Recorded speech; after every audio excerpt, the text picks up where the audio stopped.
Ya, assalamualaikum warahmatullahi wabarakatuh. Balik lagi dengan saya Rifki Aditya Yoga Pratama. Tentunya masih di DK Inaru Channel ya. Oke, pada kesempatan kali ini uploadan mingguan ya, seperti biasa. Saya masih melanjutkan perihal kemarin. Kenapa kebanyakan lembaga SO itu yang menggunakan dana talangan, kebanyakan menggunakan jaminan ya, entah itu ijazah atau surat-surat penting lain. Jadi itu sebenarnya SO yang menahan, tapi itu bukan maunya SO. Jadi karena pakai dana talangan, jadi si pemilik dana talangan ini, penyedia dana talangan seperti bank, koperasi dan lain-lain, itu dimana-mana yang namanya lembaga seperti itu biasanya kan kalau minjem pasti kan menggunakan surat jaminan, walaupun sudah misalnya sama SO udah dikasih surat jaminan yaitu tanda tangan kontrak kerja, tapi itu aja kan belum cukup. Soalnya biaya dana talangan juga nggak sedikit ya kan, lumayan banyak. Dikhawatirkannya nanti terjadi hal yang tidak diinginkan di Jepang, seperti mungkin pulang lebih cepat gitu, atau mungkin siswanya bermasalah, nggak cocok dengan tempatnya, lalu hal-hal negatif lain yang terjadi. Supaya itu semua nggak terjadi, makanya si SO dan penyedia dana talangan ini nggak mau ribet. Akhirnya mereka menggunakan yang namanya menahan itu tadi, surat-surat penting, supaya di antara kedua pihak itu sama-sama tidak dirugikan.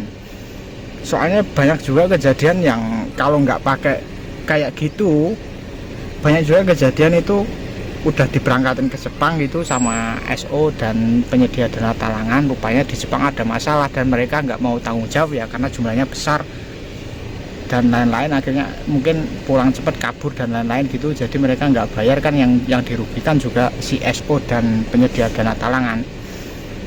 Jadi ya pasti para pemirsa juga paham lah maksudnya. Intinya menahan seperti itu ya karena urusannya duit itu daripada ribet di awal mending daripada ribet di akhir mending ribet di awal. Memang seperti itu, nagihnya itu susah gitu, tahu sendirilah manusia zaman sekarang. Makanya dia perlu yang namanya surat penting, supaya mereka nggak mau dibikin ribet belakangnya gitu. Oke, seperti itu aja ya. Jadi kesimpulannya adalah yang nahan surat-surat penting itu memang SO, tapi itu bukan kemauan dari SO, melainkan kemauan dari si pemberi dana talangan, bank, koperasi dan lain-lain seperti itu. Oke, untuk pembahasan perihal proses magang ke Jepang mungkin ini adalah yang terakhir ya. Soalnya sudah banyak banget uploadan perihal gimana cara pergi ke Jepang, terutama magang, itu banyak banget di YouTube. Yaitu lebih lebih jelas sepertinya, mau yang swasta ataupun IM ataupun program-program lain sekarang tuh banyak banget. Jadi yang mau ke Jepang ya banyak-banyak lah itu nyari-nyari informasi di YouTube. Jangan cuma nunggu diajarin mulu, inisiatif nyari hal-hal tentang kejepangan gitu, supaya bekalnya itu siap gitu. Di uploadan selanjutnya mungkin saya akan membahas beberapa masalah yang akan ditemui Jisuse atau para pekerja yang ada di Jepang, itu masalahnya apa aja sih gitu.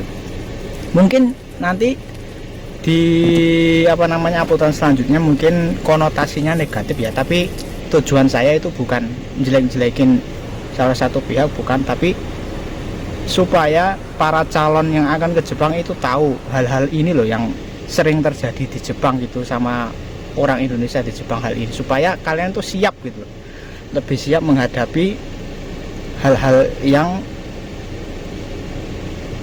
mungkin berat ya bagi orang Indonesia karena perbedaan budaya dan lain-lain gitu.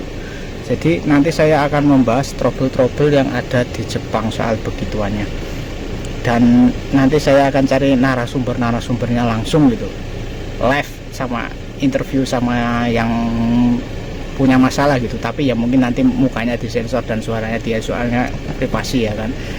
Ya seperti itu aja.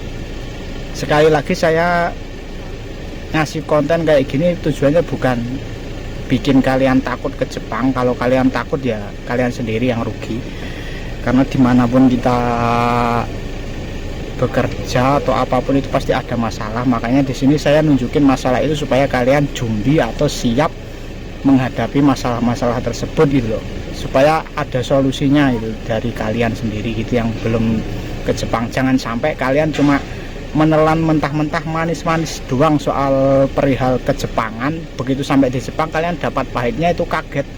Kalau kaget dan kalian sanggup bertahan sih bagus untuk kalian dan nama baik Indonesia. Tapi kalau kalian kaget terus nggak kuat, lalu hal negatif yang kalian ambil seperti kabur, pulang lebih cepat dan lain-lain, itu citranya jelek untuk Indonesia dan merepotkan orang-orang lain yang pengen ke Jepang gitu, yang selanjutnya pengen ke Jepang gitu, bikin repot.